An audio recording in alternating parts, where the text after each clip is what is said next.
வணக்கம். இது பார்த்தீங்கன்னா பூசணிக்காய் வந்திருந்ததுங்க. சரின்னு சொல்லிட்டு வாங்கிட்டேன் அப்படியே. சரி இதை வந்து பொரியல் மாதிரி பண்ணாலும் சூப்பராக இருக்குது. நார்மலாக செஞ்சு சாப்பிட்லாம். கூட்டு மாதிரி பண்ணாலும் நல்லா தான் இருக்குது.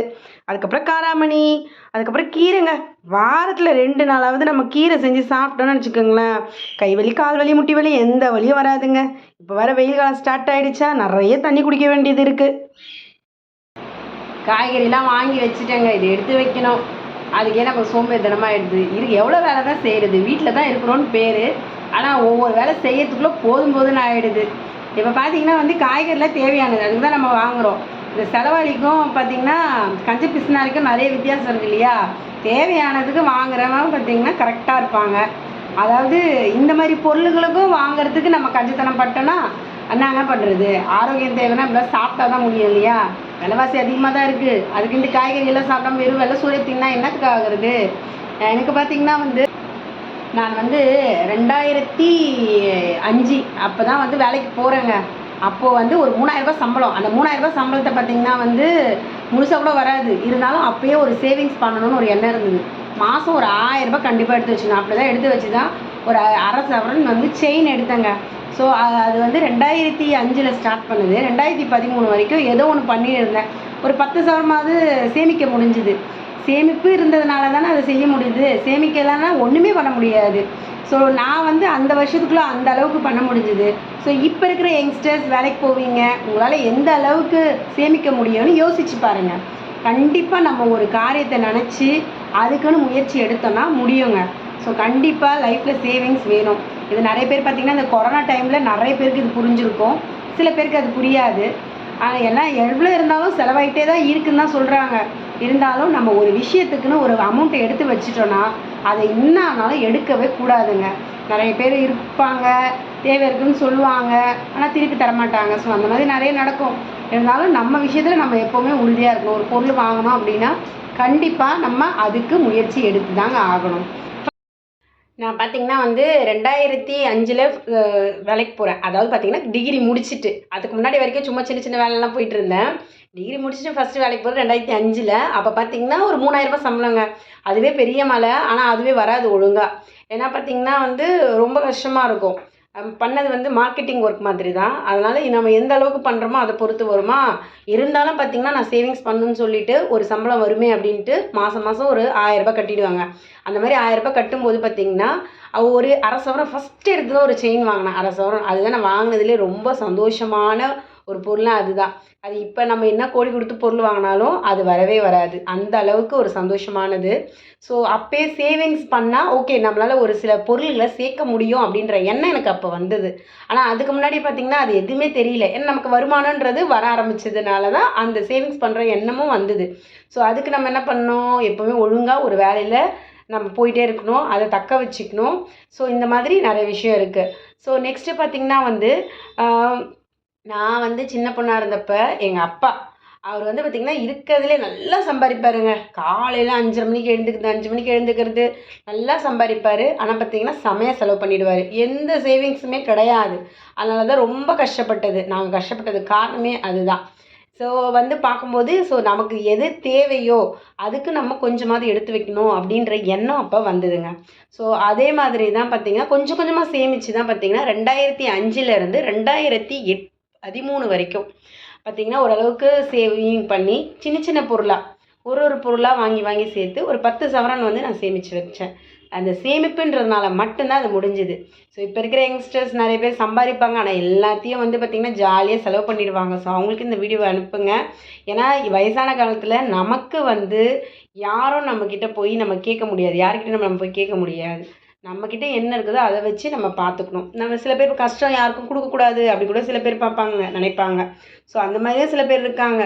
ஸோ நம்மளோட வருமானத்துலேருந்து ஒரு சின்ன பகுதி நம்ம எடுத்து வச்சோன்னா நம்ம ஃப்யூச்சர் வந்து பார்த்திங்கன்னா நம்ம கஷ்டப்பட வேண்டவே வேண்டாங்க. ஸோ சில புத்திசாலிங்க இந்த மாதிரி இருக்காங்க. ஸோ அவங்களாம் பார்க்கும்போது எந்த அளவுக்கு புத்திசாலித்தனமாக வந்து வாழ்க்கையை நடத்திட்டு இருக்காங்க அப்படின்றது தெரியுது. ஆனால் ஜாலியாக என்ஜாய் பண்ணணும். அதுக்குன்ட்டு ரொம்ப கஞ்சத்தனமாகவும் இருக்கக்கூடாது. எதுக்கு செலவு பண்ணணுமோ அதுக்கு நம்ம கண்டிப்பாக செலவு பண்ணணும். எக்ஸ்ட்ராவாக செலவு பண்ணுறதுன்றது வேஸ்ட்டு. நான் சின்ன பொண்ணாக இருந்தப்போ பார்த்திங்கன்னா வந்து செமையாக மேக்கப் போடுவாங்க. மை வச்சுக்கிறது, பயங்கரமாக லிப்ஸ்டிக் போடுறது. ஆனால் எங்கள் அப்பா பிடிக்காது, ரொம்ப திட்டுவாங்க.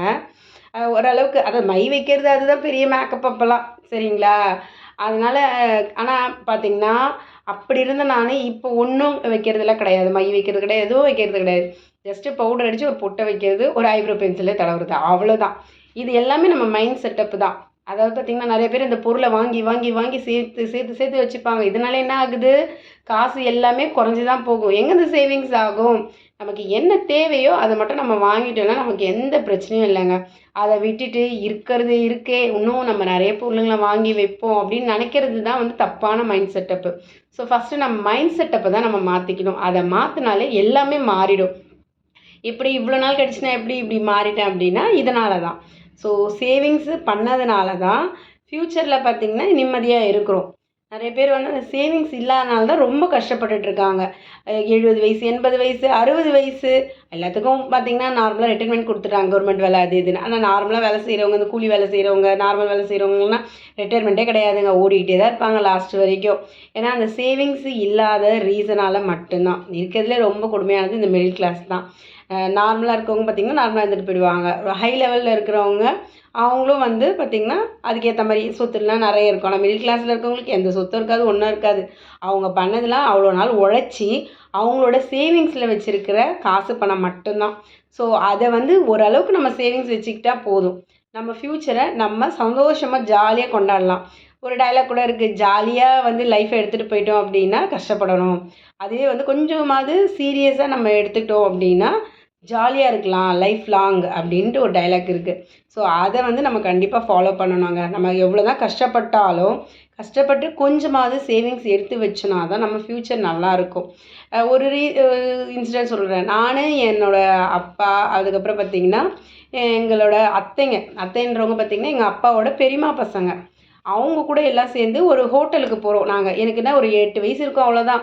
ஹோட்டல்லாம் போய் சாப்பிட்ற பழக்கமே கிடையாது. ஃபஸ்ட் டைம் போகிறேன். அப்போ சாப்பிடவே முடியல, எல்லாத்தையும் மூட்டெல்லாம் கட்டிக்கியாச்சு. வீட்டுக்கு வந்து சாப்பிட்லான்னு சொல்லிட்டு அப்போ பார்த்திங்கன்னா வந்து நான் ஒரு இடத்துக்கு போகிறேன். அதாவது ஃபேன்சி ஸ்டோரில் போய் என்ன வேணுமோ வாங்கிக்கமான்னு எங்கள் அப்பா சொல்லிட்டாரு.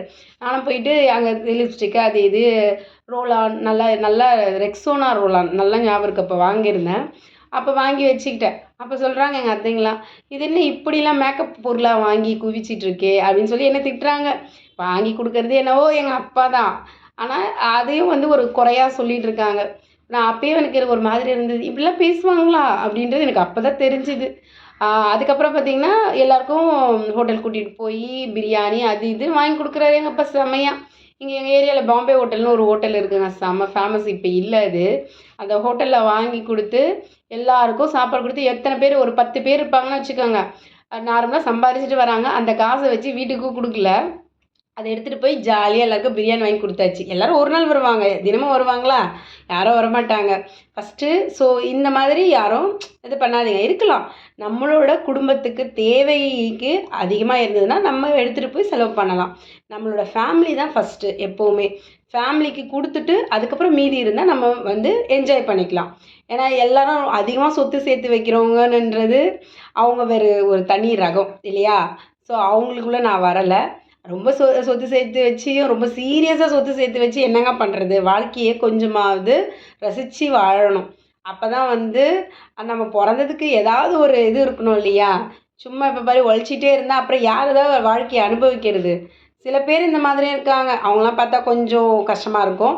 ஏன் இவ்வளோ முட்டாள்தனமாக இருக்காங்களே அப்படின்னு சொல்லிட்டு. வாழவும் நம்ம வந்து செய்யணும். அதாவது இருக்கிறத வச்சு வாழவும் செய்யணும். அதை விட சேமிக்கவும் நம்ம சேமிச்சும் வச்சுக்கணுங்க. ஸோ அதுதான். ஸோ இந்த மாதிரி இருக்கும்போது ஃப்யூச்சரில் யாருமே கஷ்டப்பட மாட்டாங்க. அவங்க மட்டும்தான் பார்த்திங்கன்னா சந்தோஷமாகவும் நிம்மதியாகவும் இருப்பாங்க. அதுக்கப்புறம் பார்த்திங்கன்னா சாணக்கிய தந்திரம்னு சில இதுலாம் நான் இப்போ தான் படிச்சுட்ருக்கேன். ஸோ அதெல்லாம் பாருங்கள். ஏன்னா நார்மலாக வந்து நம்ம வந்து எல்லாத்துக்குமே வெட்கப்படுறவங்க சில பேர் இருக்காங்க. ஸோ இவங்கெல்லாம் பார்த்திங்கன்னா வெட்கப்படுறதுனால நிறைய விஷயத்த இழந்துடுறாங்கங்க. என்னென்னா பார்த்திங்கன்னா சாப்பிட்றதுக்கு வெட்கப்படுறது. அதுக்கப்புறம் வந்து இதை பற்றி நான் வேறு ஒரு வீடியோ போடுறேன். இப்போதைக்கு இது வரைக்கும் நான் முடிச்சிக்கிறேன் சரிங்களா? ஸோ என்னால் வந்து ஒரு 5 என்ன சொல்கிறது, ஒரு 8 வருஷத்தில் 10 சவரன் வந்து சேமிக்க முடிஞ்சுது. ஸோ உங்கள் வீட்டில் வந்து யாராவது இப்போ புதுசாக வேலைக்கு போகிறாங்களா, அவங்களுக்கு நீங்கள் சொல்லுங்கள், கொஞ்சமாவது சேவிங்ஸ் இருக்கணும். நம்ம யார்கிட்டையும் போய் காசு கேட்டோன்னா கண்டிப்பாக யாரும் தரமாட்டாங்க. ஏன்னா அவங்கவுங்களுக்கு தேவைன்றது இருக்கு இல்லையா? ஸோ நம்ம சேமித்து வச்சா மட்டும்தான் முடியும். அப்படியே நமக்கு செலவு வருதா, தேவையான செலவு மட்டும் நம்ம பார்த்துப்போம். அந்த மாதிரி இருக்கவங்க தாங்க ஃப்யூச்சரில் செம்மையாக வருவாங்க. வீட்டில் இருக்க என்ன தேவையோ அதுக்கு தகுந்த மாதிரி சேமித்து வச்சுட்டு இருக்கிறவங்க தான் ஃப்யூச்சரில் செம்மையாக வருவாங்க. அது இல்லாமல் சிலர் கஞ்சத்தனம் படுவாங்க. அவங்களாம் என்ன பண்ணுறது? அவங்களாம் நம்ம யாரையும் மாற்ற முடியாது. நம்ம சரியாக இருந்துட்டு போவோம் இல்லையா? இது நம்மளோட லைஃபு. நம்ம சந்தோஷமாக வாழணும், நிம்மதியாக வாழணும்னா ஸோ இதை நம்ம கண்டிப்பாக கடைப்பிடிக்கணுங்க. ஸோ என்னோடய வீடியோ பிடிச்சிருந்ததுன்னா லைக் பண்ணுங்கள், ஷேர் பண்ணுங்கள், கமெண்ட் பண்ணுங்கள். இன்னும் நிறைய விஷயங்கள் நான் சொல்கிறேன். ஏன்னா என்னோடய லைஃப்பில் வந்து நான் அனுபவிச்சு தான் சொல்கிறேன். நிறைய பேர் பார்த்திங்கன்னா இந்த செலவாளியாக இருக்கிறதுனால எவ்வளோ கஷ்டன்றது அவங்களுக்கு அந்த டைம் தெரியாது. வரதெல்லாம் செலவு பண்ணுவேன். எல்லாமே நம்ம சின்ன வயசுலேருந்தே கொண்டு வரணுங்க. அப்போ மட்டும்தான் அது புரியும்.